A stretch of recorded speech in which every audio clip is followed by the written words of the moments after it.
Olá, queridos, boa noite. Mais uma vez estamos reunidos para louvarmos ao nosso Deus. E triste pelas circunstâncias, mas feliz em estarmos juntos em adoração e em louvor ao nosso Deus. Neste momento, queria convidar vocês para que possamos adorar ao nosso Deus através de um louvor.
Queria convidar todos vocês nesse momento para que possamos fazer uma oração. Maravilhoso Deus, amado Pai, mais uma vez estamos juntos através desse meio de comunicação. Mas felizes porque estamos todos unidos em prol da mesma causa, que é te adorar, Senhor. Que o Senhor venha abençoar todos os lares, todas as famílias, todas aquelas famílias que estão passando por dificuldade, que o Senhor possa estar com eles. Nós te agradecemos, te oramos, em nome e por amor de Jesus, nosso Senhor. Amém. Boa noite, é bom estar com vocês essa noite. Agradeço pelo privilégio de estar aqui partilhando a palavra de Deus e dizer para vocês que vocês fizeram a melhor escolha de estarmos juntos nessa noite de domingo para mais um culto de adoração ao nosso Deus. Eu quero começar o culto fazendo uma pergunta: qual o seu sonho?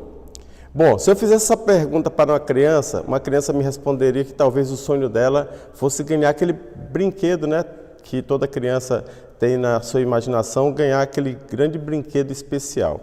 Se eu fizesse pergunta para um jovem, qual o seu sonho?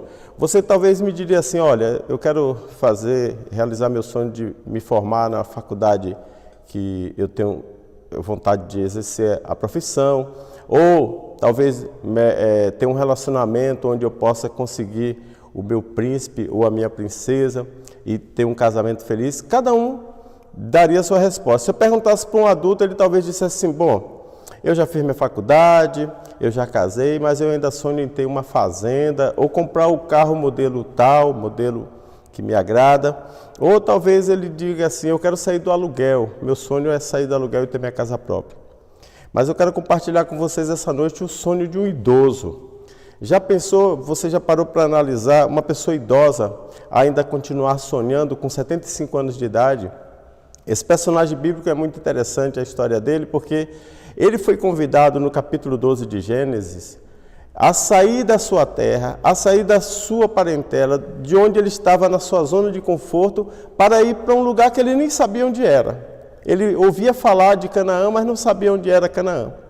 Mas aí Deus o desafia e faz com que ele saia da sua parentela, da sua zona de conforto, e diz para ele assim, Abraão, eu farei de você uma grande nação.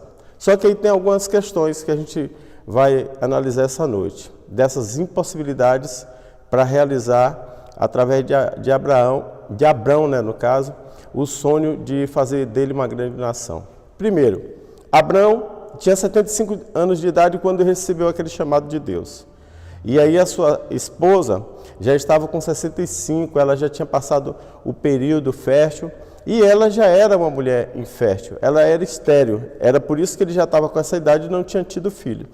E ele um dia ficou questionando a sua vida, pensando na sua vida, e Deus disse para ele, olha, não se preocupe porque eu vou te dar um descendente e você será uma grande nação. Deus o convidou a olhar as estrelas do céu e disse, olhe, contemple, conte, veja se você consegue, assim será a sua descendência. Mas Abraão, ele tinha uma preocupação, por quê? Porque o nome Abrão quer dizer pai exaltado. Ele poderia ser exaltado porque ele tinha, afinal de contas, muitos servos, muitos empregados, e aqueles empregados e servos poderiam considerar Abrão como um pai exaltado, mas ele não tinha filhos. E ele tinha uma preocupação, será que eu vou morrer? Mesmo Deus dizendo que vai me dar essa descendência, mas eu vou morrer deixando todo o meu patrimônio para Eliezer, o meu servo fiel?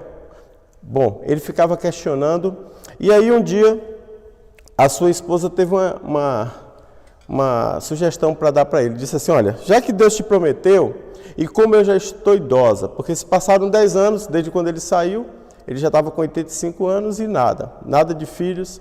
Ela disse assim, vamos fazer o seguinte, olha, tem minha serva Agar e você realiza seu sonho através de Agar. Deus vai te dar a prosperidade através da descendência, através da minha serva. E Abrão relutou por um período de tempo, mas concordou com a sugestão da sua esposa. Está lá narrado no capítulo 16 de Gênesis. Só que acontece uma questão. Deus volta agora no capítulo 17, já com Abraão tendo a sua decisão, juntamente com sua esposa, de antecipar o sonho, ou seja, o sonho dele foi feito não de acordo à vontade de Deus, mas foi feito de acordo à vontade humana. Isso às vezes, a gente parando agora para fazer uma reflexão, isso às vezes acontece conosco, né? Nós temos um sonho e às vezes a gente quer dar aquele jeitinho brasileiro para realizar o sonho. Todos os nossos sonhos nós temos que colocar na mão de Deus, não esqueça isso. Resultado, nasce o seu filho, e esse filho não era o filho da promessa, e já com 13 anos, e Abraão já com 86 anos, nasce esse filho. 13 anos depois, Abraão, com 99 anos, recebe uma visita, e nessa visita Deus diz para ele, Deus se apresenta para ele dizendo, eu sou o El Shaddai, ou seja, o Todo-Poderoso, e eu vim dizer para você que a minha promessa com você ainda continua. E aí, resultado, no capítulo 18, a gente vai verificar aqui no verso 10 ao verso 14, um relato interessante que a Bíblia faz da visita que Abraão recebe, onde ele tem o seu nome mudado de Abrão, pai exaltado, para Abraão, pai de grande multidão. Por quê? Porque Deus agora iria deixar ele ciente de que o sonho dele seria concretizado, não segundo a vontade dele, não segundo a sugestão da sua esposa, mas sim segundo a vontade de Deus. É isso que nós devemos aprender, querido irmão, querida irmã. a colocar nossa confiança e nossos sonhos nas mãos de Deus. Às vezes a gente quer fazer da nossa vontade, a gente quer fazer da forma que a gente acha conveniente, mas nós devemos sempre colocar na mão de Deus. E aqui no verso 10 diz assim: então disse o Senhor, voltarei a você na primavera, e Sarai, que quer dizer minha princesa, que agora ela não será mais minha princesa, será Sara, somente princesa, porque ela será a mãe do teu filho. A sua Sara escutava atrás da tenda, né, através da tenda. Era um costume naquela época, porque a mulher não tinha o privilégio de comparecer diante dos visitantes para ficar ali com seu esposo, ela ficava atrás da tenda ouvindo.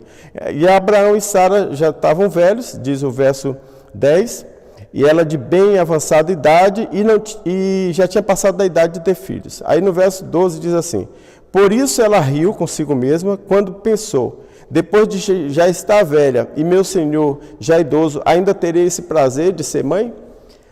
Aí no verso 13 diz assim: mas o Senhor disse a Abraão, por que Sara riu? E disse, poderá realmente dar à luz agora que sou idosa? Perguntou Sara. Aí, existe alguma coisa impossível para o Senhor? Respondeu o Senhor. Essa pergunta aqui, nós vamos refletir mais à frente sobre ela, mas eu quero que você não esqueça. Existe alguma coisa impossível para Deus? Seus sonhos são impossíveis para Deus realizar? Se esse sonho estiver de acordo à vontade de Deus na sua palavra, certamente esse sonho será realizado. Claro que você tem sonhos que talvez não possam ser realizados porque eles não estão de acordo à palavra de Deus. Você pode pensar assim, mas Deus não realiza todo e qualquer sonho? Bom, vamos verificar. O sonho daquele idoso de 75 anos era ser pai. Eu pergunto, Deus realizou o sonho dele? Sim ou não? Aí nós vamos ver. Verso 1 a 3 do capítulo 21 diz assim, ó. O Senhor foi bondoso com Sara, como lhe dissera, e fez por ela o que prometera. Sara engravidou e deu filho a Abraão em sua velhice, na época fixada por Deus na sua promessa. Abraão deu o nome de Isaque ao filho que Sara lhe dera, e quando seu filho Isaque tinha 8 dias de vida, Abraão o circuncidou conforme Deus lhe havia ordenado. Estava ele com 100 anos de idade quando lhe nasceu Isaque, seu filho. Quando ele estava com 86 anos de idade, nasce Ismael. Mas Ismael era o filho da promessa? Não, não era o filho da promessa. Agora, quando ele está com 100 anos, nasce o filho da promessa. Quantos anos levou desde o momento em que ele foi convidado por Deus a deixar sua parentela até o nascimento de Isaque? 25 anos. Talvez você esteja sonhando somente há um mês, há um ano, talvez, há 2 anos. Eu não sei quanto tempo você está sonhando, mas certamente uma certeza você deve ter. Se seu sonho for de acordo à vontade de Deus, estipulada na sua palavra, se você confiar em Deus, como Abraão confiou, certamente Deus vai realizar o seu sonho. Porque eu estou dizendo, porque a palavra de Deus me autoriza a falar isso. Confie em Deus, porque Ele vai realizar o seu sonho. Ele fez isso com Abraão, porque Ele não vai fazer com você. Agora não esqueça, no capítulo 17, quando Deus se apresenta para Abraão, e Ele se apresenta como Todo-Poderoso, o El Shaddai, aquele que pode fazer toda e qualquer coisa, ou pode realizar todo e qualquer sonho, Ele se apresenta, mas Ele faz um pacto com Abraão. O pacto que Ele faz com Abraão é o seguinte, olha, você vai pegar todos os homens, todos os seus servos, e você vai pegar o seu filho Ismael, que na época estava com 13 anos, e você próprio, vocês vão fazer a circuncisão. Essa circuncisão é uma aliança que vocês estão fazendo comigo. Mas, quando nascer o seu filho, o filho que eu te prometi, no 8º dia você irá circuncidar a esse filho. E a Bíblia fala que realmente isso aconteceu. No verso 7, diz assim, ó. Verso 4. Quando seu filho Isaque já tinha 8 dias de vida, Abraão o circuncidou conforme Deus lhe havia ordenado. E aí a Bíblia finaliza falando do cuidado que ela tinha com esse filho na sua velhice, a Sara, mas a promessa e a circuncisão foram realizadas no filho da promessa. Ismael foi circuncidado, mas não ao 8º dia, sim com 13 anos de idade. Abraão foi circuncidado não no dia daquela promessa de ter o filho quando ele teve com Agar, com 86 anos de idade. Ele foi circuncidado já idoso. Por quê? Porque a promessa da circuncisão é uma aliança que Deus estava fazendo com ele. Agora eu quero voltar à pergunta do verso 14 do capítulo 18.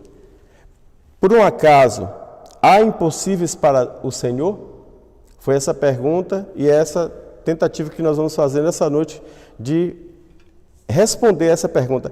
Será que há alguma coisa impossível para Deus? Bom, nós vamos pensar nas impossibilidades humanas. Primeira impossibilidade, Abraão, idoso, sua esposa estéril, e eles agora desejam ter um filho. Foi realizado esse sonho?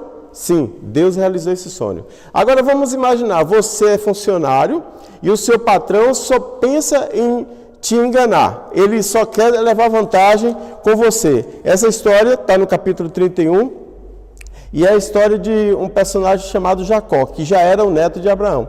E aqui no verso 7 do capítulo 31 diz assim, ó. Jacó já estava cansado de ser enganado por Labão e ele diz assim, ele reclamando para a sua esposa, mas ele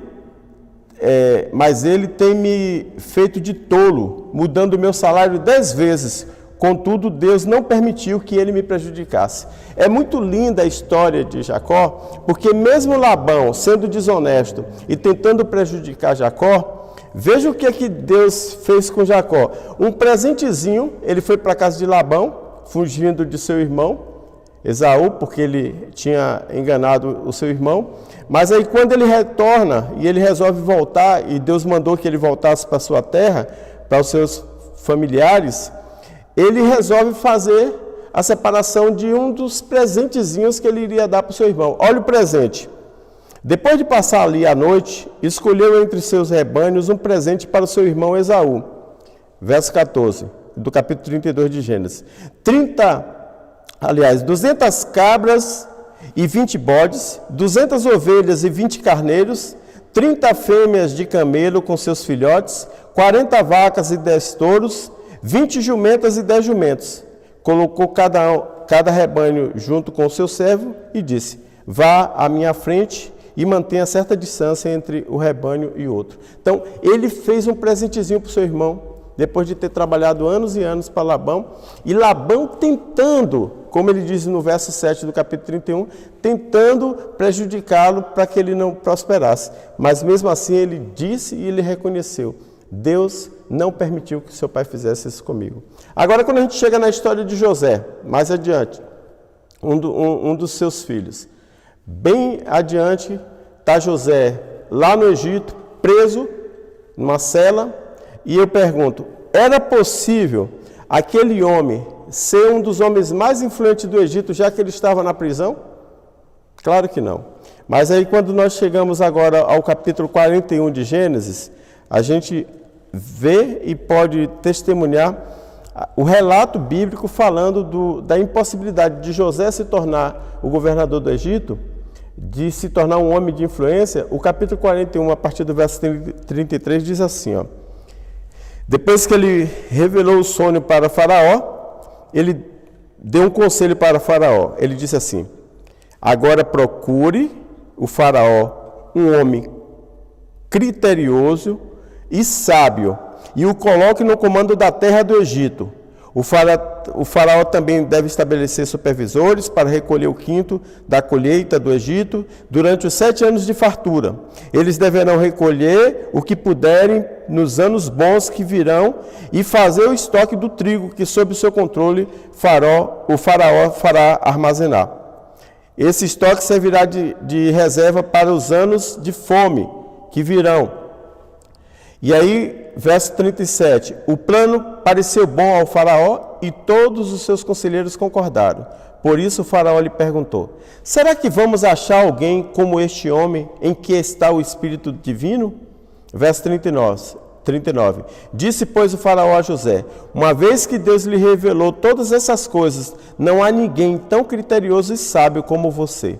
Você terá o comando do meu palácio, e todo o povo o sujeitará a ti e às suas ordens, e somente em relação ao trono eu serei maior que você. Verso 41. E Faraó prosseguiu: entrego a você agora o comando de toda a terra do Egito. Em seguida, Faraó tirou o anel do seu dedo, como um anel de selo, e o colocou no dedo de José, e mandou-o vestir de linho fino e o colocou uma corrente de ouro em seu pescoço. Está aqui a resposta dessa impossibilidade. José, sendo vendido como escravo, sendo injustiçadamente condenado e levado à prisão, ele não imaginava que daquela prisão, ele sairia para ser o segundo em comando no Egito. Mas essas são as impossibilidades humanas. Abraão pensou que nunca seria pai, foi pai. Deus prometeu e Deus cumpriu. Jacó pensou que nunca iria prosperar junto do seu tio Labão, que estava sendo desonesto com ele. Ele prosperou e só de um presente que ele separou, vocês viram no verso 22 que a gente leu do capítulo 32. E agora José.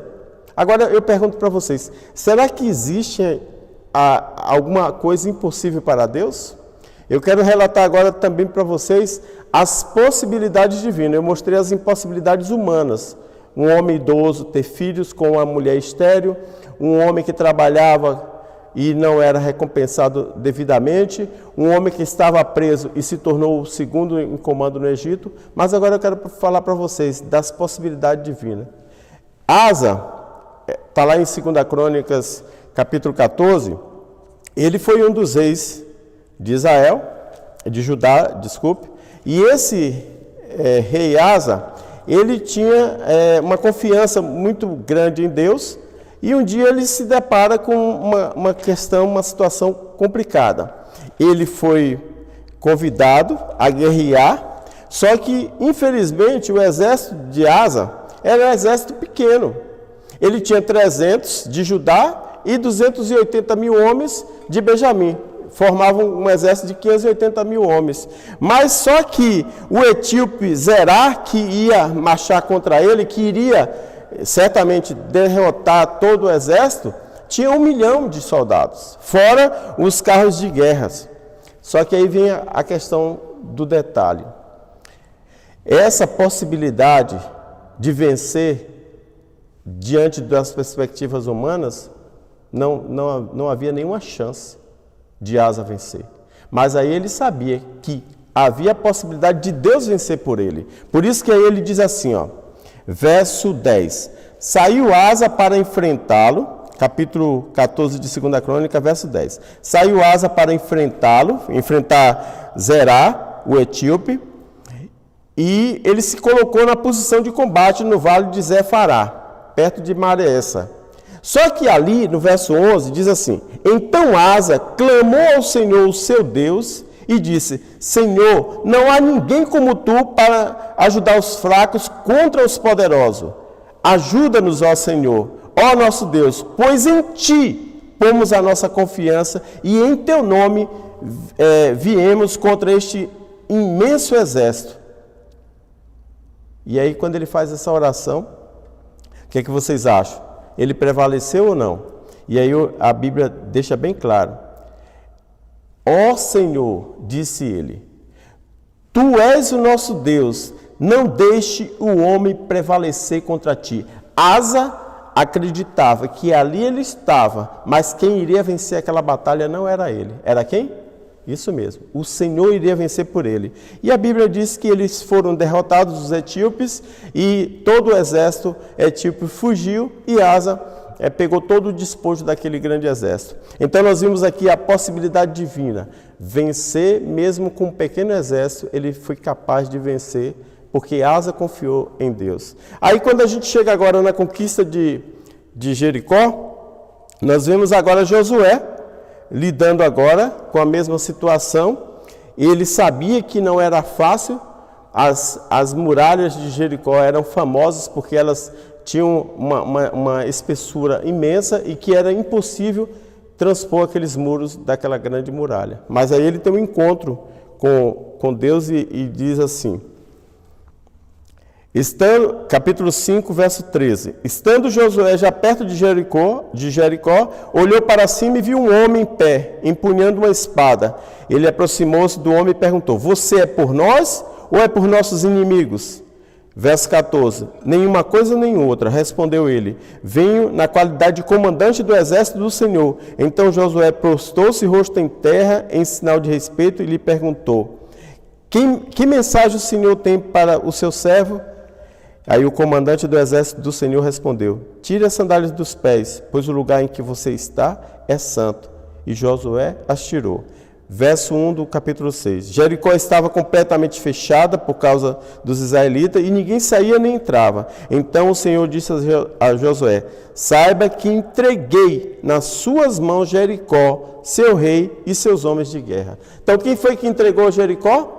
Foi a força de Josué? Foram o exército, o pequeno exército que Josué comandava? Não. Quem entregou Jericó a Josué foi Deus. Ele declara no verso 2: Eu entreguei não só Jericó, como o seu rei e os seus homens. É essa a diferença, meus queridos. Nós temos que confiar e acreditar nisso, que é Deus quem vence as batalhas para nós. É Deus que realiza os nossos sonhos. E todas as impossibilidades nossas não são comparáveis, não são, digamos assim, fáceis de analisar de uma perspectiva humana, mas quando a gente faz essa análise na perspectiva divina, nós não temos como errar, porque a palavra de Deus nos garante: Deus é fiel e justo. E aí vamos agora analisar uma outra questão.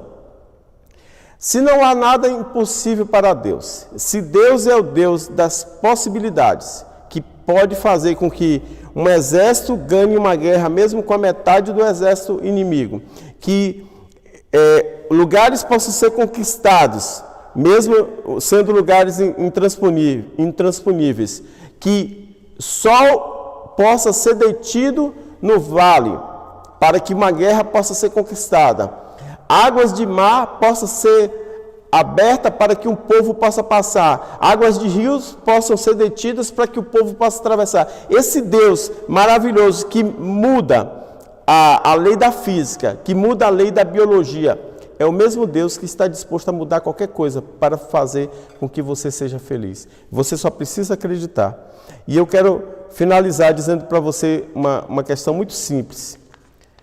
Eu creio que Deus, Ele é capaz, como diz a sua palavra, de fazer com que um morto ressuscite, que um homem voe, porque lá em Tessalonicenses Paulo deixa bem claro: no momento, no abrir e fechar de olhos, nós vamos ser transformados e os mortos em Cristo vão ressuscitar. Eu creio nessa promessa. Agora a questão aqui não é se eu creio, é se você crê. Você crê na promessa de Deus? Porque eu tenho acreditado nessa promessa contida na palavra de Deus e Deus tem feito milagres maravilhosos na minha vida. Agora eu quero saber: você pode dizer a mesma coisa? Deus tem feito maravilhas na sua vida? Deus tem realizado os seus sonhos que estão de acordo com a sua palavra?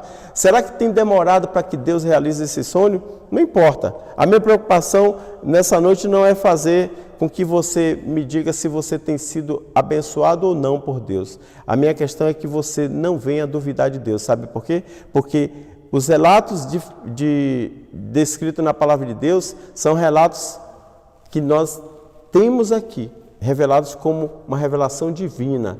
Essa palavra aqui, tanto do Velho quanto do Novo Testamento, para nós, ela é a palavra de Deus.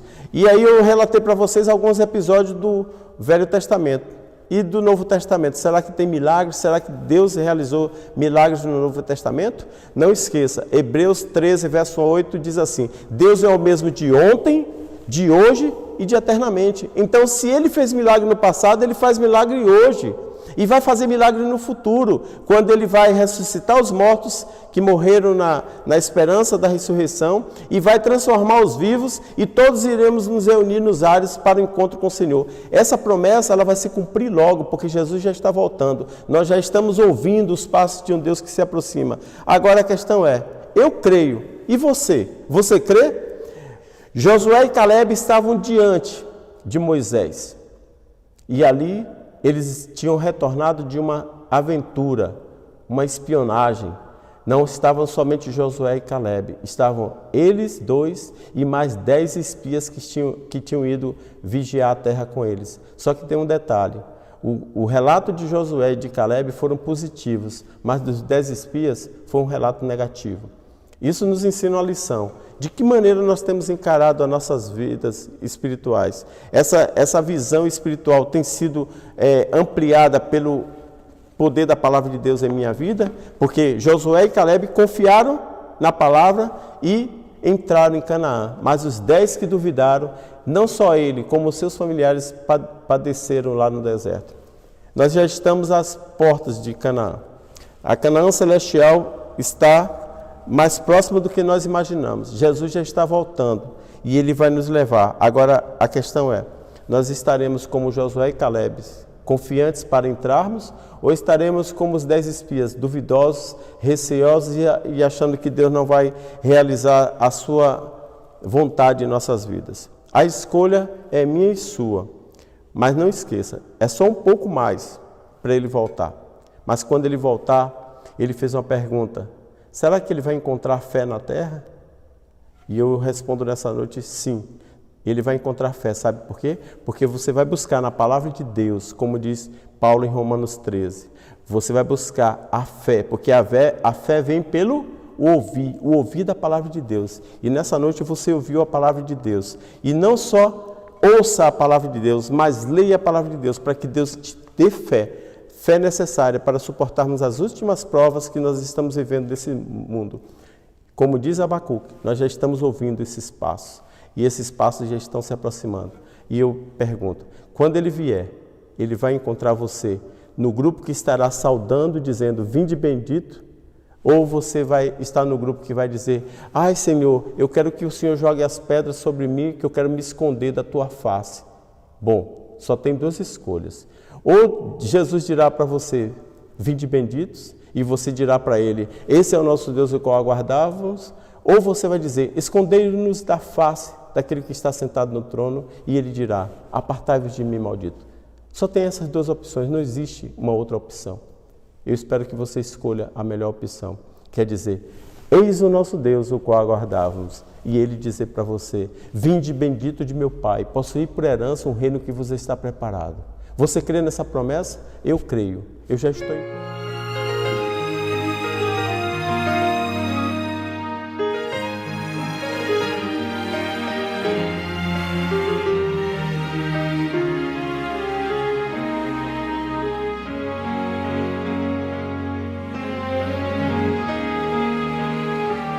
Quantas vezes tentei por mim mesmo fazer o que achava que era o melhor. Não buscava conhecer os teus planos pra mim. Pelo mundo andei sempre só. E tudo que sonhei e tentei fazer sozinha eu não consegui. Imensamente maiores são teus planos pra mim, por isso quero de ti depender, meu Senhor.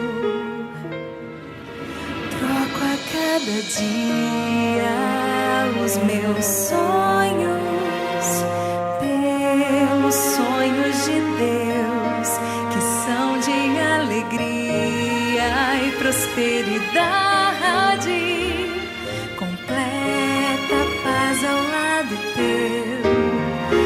Tua voz eu pude ouvir, Senhor, quando a minha eu calei, e dos meus sonhos por fim eu desisti, quando teus planos compreendi. Hoje meu sonho, Senhor, meu maior sonho é que sonhes por mim.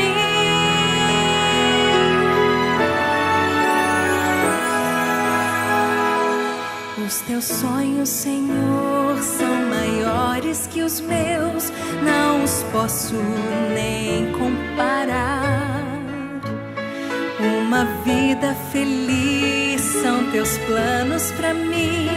Como pude de ti duvidar? Sei o quanto me amas e quer fazer meu mundo muito melhor. E por isso hoje vem os meus sonhos, ó Pai, confiar aos cuidados de ti, meu Senhor. Troco a cada dia os meus sonhos pelos sonhos de Deus, que são de alegria e prosperidade, completa paz ao lado teu. E tua voz eu pude ouvir, Senhor, quando a minha eu calei. E dos meus sonhos por fim eu desisti, quando teus planos compreendi. Hoje meu sonho, Senhor, meu maior sonho é que sonhes por mim.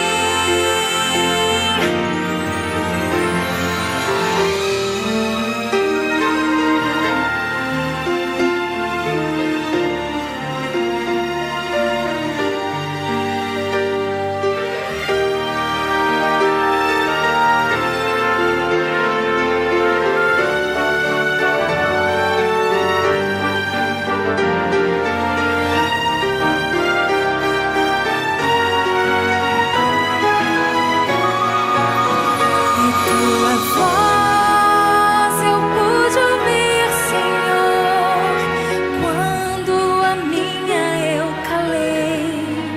E dos meus sonhos por fim eu desisti, quando teus planos compreendi. Hoje meu sonho, Senhor, meu maior sonho é que sonhes por mim. Hoje meu sonho, Senhor, meu maior sonho é que sonhes por mim.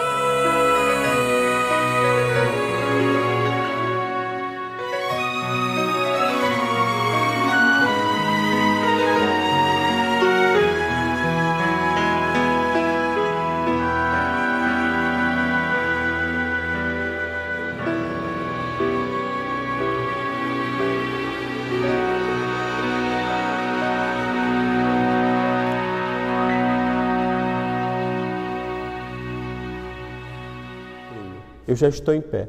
Eu quero convidar você a ficar em pé para fazermos uma oração nesse momento. Querido Jesus, os sinais estão aí, evidentes de que o Senhor já está para retornar a este mundo. Mas nos ajude, Senhor, para que possamos fazer parte daqueles que estarão indo contigo para morar eternamente e que o Senhor possa continuar mudando, moldando e transformando o nosso caráter, para que cada dia possamos ser mais semelhantes a Ti, para que logo, logo possamos Te encontrar. E quando Te encontrarmos, possamos dizer: obrigado, Jesus, pelo Teu grande amor para comigo. Te pedimos que nos conceda a Tua paz, é o que Te rogamos em Teu nome hoje e sempre. Amém.